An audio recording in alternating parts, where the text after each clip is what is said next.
Hello, I'm Dr. Mike Condra, Director of Health, Counselling and Disability Services at Queen's University in Kingston, Ontario. Today I'm here to talk to you about mental health. When we talk about mental health, what is it that we mean? The first thing to notice is that mental health is not blissful happiness 24 hours a day, 7 days a week. Nobody has a life like that.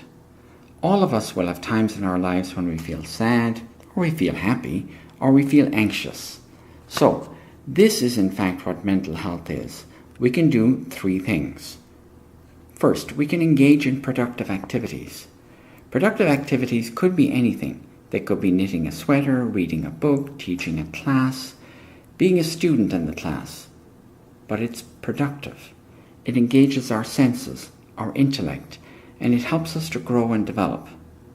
The opposite, of course, would be a destructive activity which in some way harms or hurts us. The second thing is we can engage in fulfilling relationships. Relationships that make us feel stronger or happier or which support or affirm us. Relationships that are reciprocal. So we have friends, we have family. There's no quota or number on this. We shouldn't have to have 25 friends or 39 or 6 or 4. Just that the relationships that we have are good for us. And the third part of good mental health is probably the most subtle and the most important. That is the ability to adapt and change and cope with adversity or stress when it happens. And what this means is that we can deal with situations that cause stress or difficulty.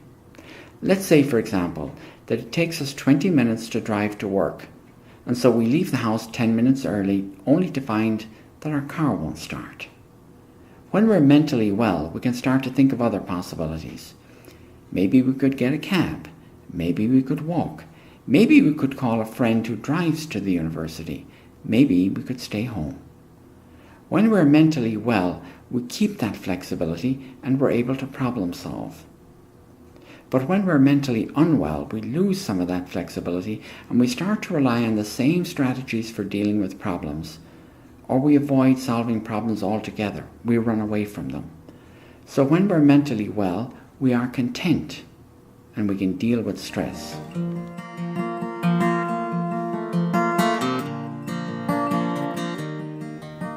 So what is mental illness?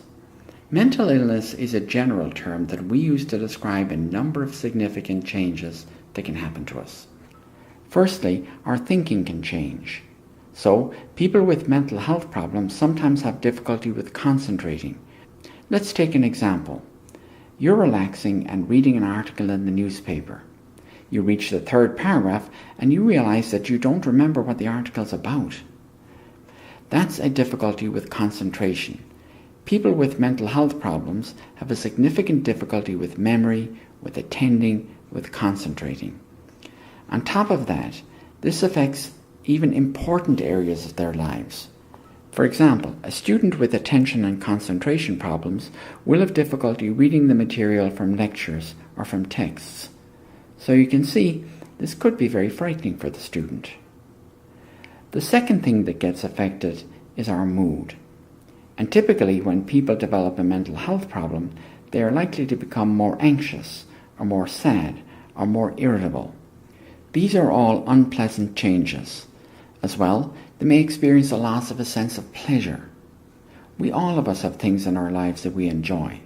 Food, or recreational activities, or sporting activities, or artistic endeavours.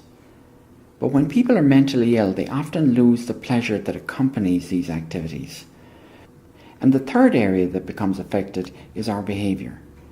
People with mental health problems may experience difficulties with eating or with sleeping, or they may lose interest in their personal hygiene. Most mental health problems affect all 3 areas. And in a general way, we say that mental health problems are always associated with distress. That's to say, people are not happy when they're mentally unwell. And all are associated with impaired functioning. That is, people are not able to do the things that they were able to do when they're well. Thank you for watching.